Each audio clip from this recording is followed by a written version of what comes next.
Evangelho que escreveu João, capítulo 4. Os fariseus ouviram dizer que Jesus estava ganhando mais discípulos e batizava mais pessoas do que João. De fato, não era Jesus quem batizava, e sim os seus discípulos. Quando Jesus ficou sabendo disso, saiu da Judeia e voltou para a Galileia. No caminho, ele tinha de passar pela região da Samaria.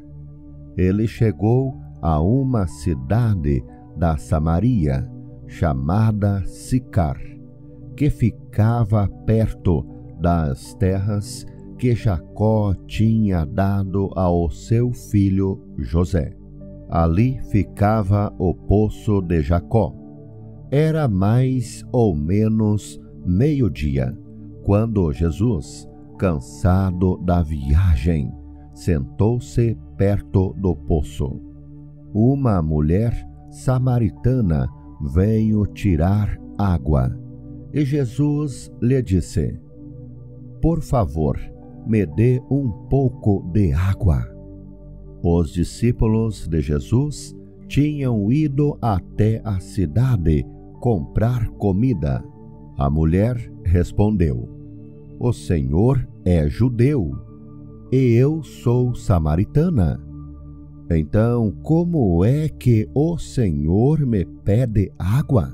Ela disse isso porque os judeus não se dão com os samaritanos.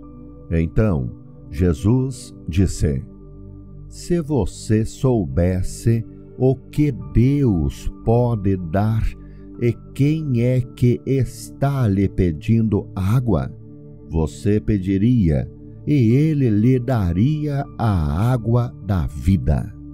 Ela respondeu: "O Senhor não tem balde para tirar água, e o poço é fundo.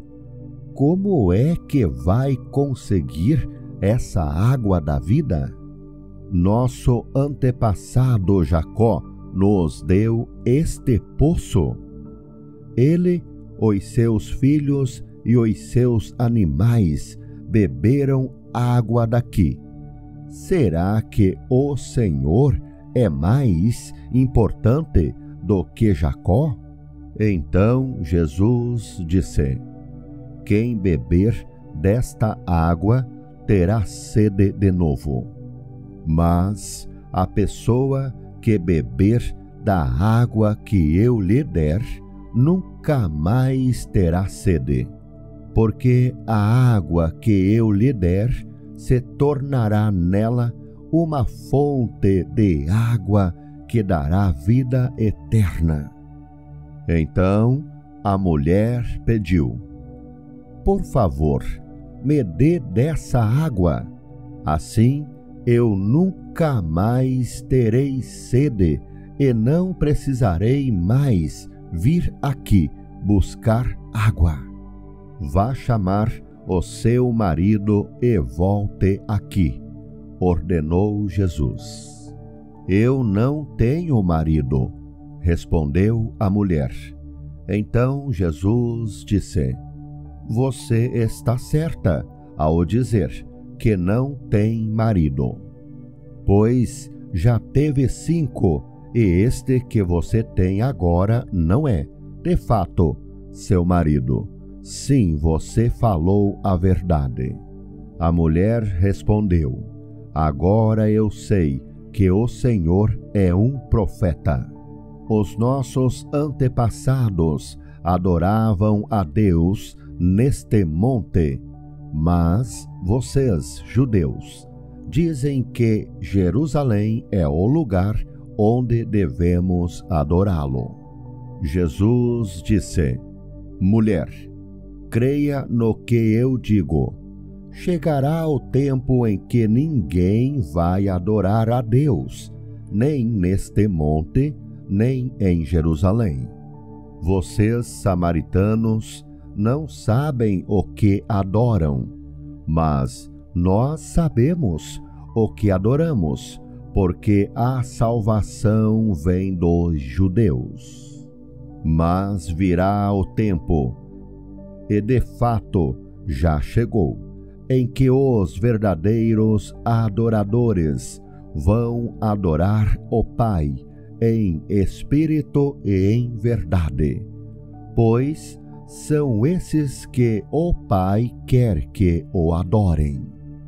Deus é espírito, e por isso os que o adoram devem adorá-lo em espírito e em verdade.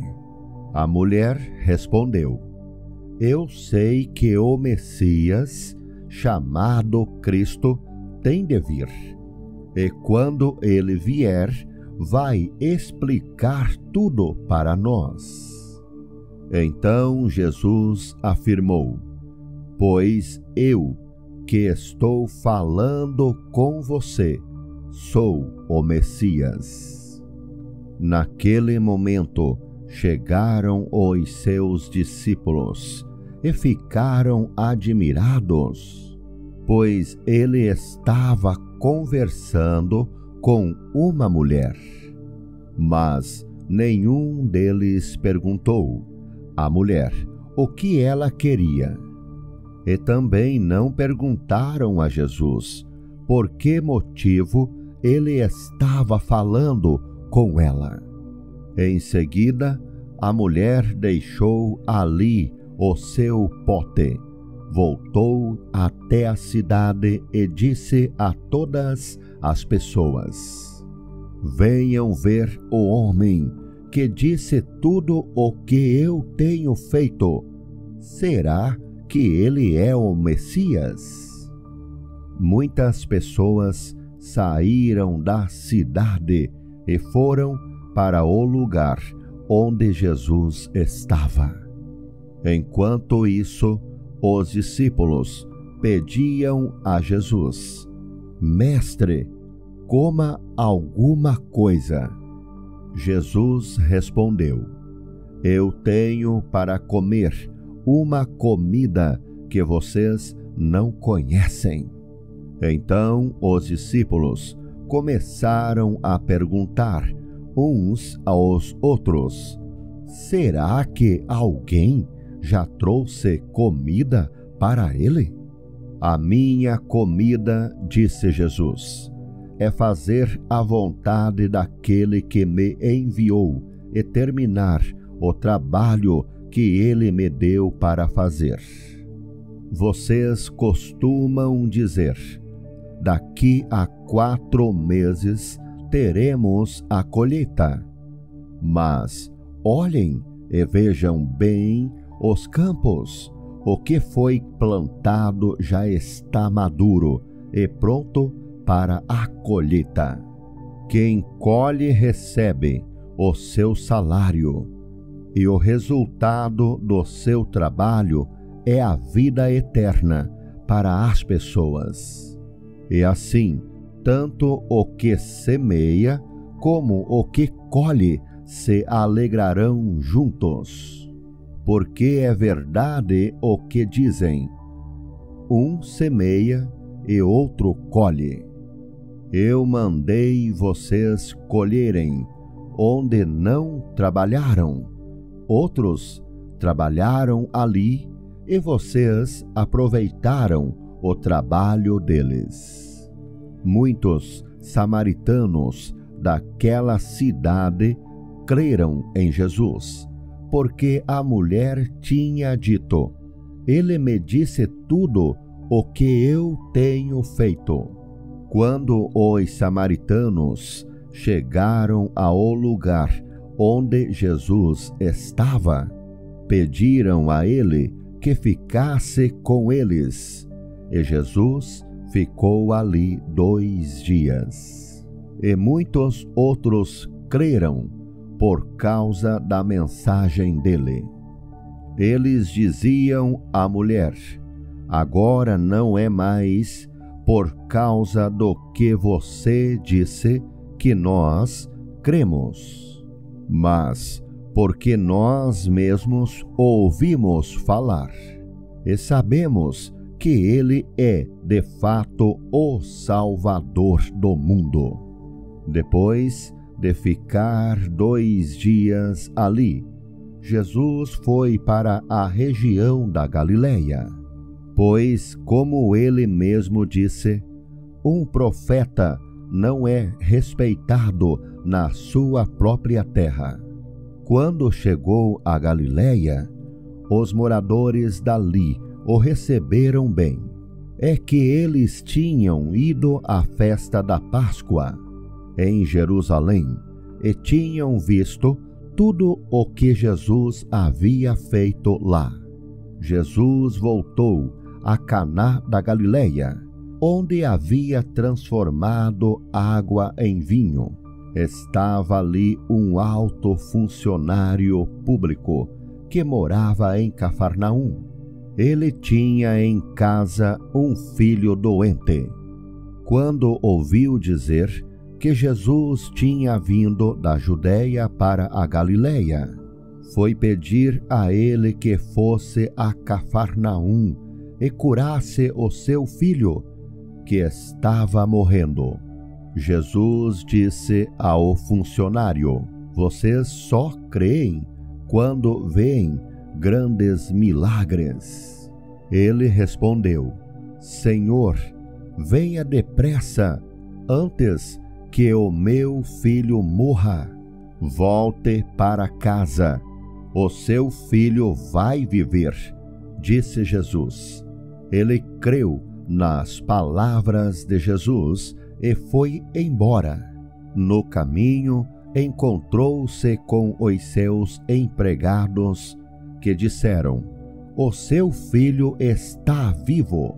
Então ele perguntou a que horas o filho havia começado a melhorar. Os empregados responderam: ontem, à 1h a febre passou. Aí o pai lembrou que havia sido naquela mesma hora que Jesus tinha dito: o seu filho vai viver. Então, ele e toda a família creram em Jesus. Esse foi o segundo milagre que Jesus fez depois de ter ido da Judeia para a Galileia.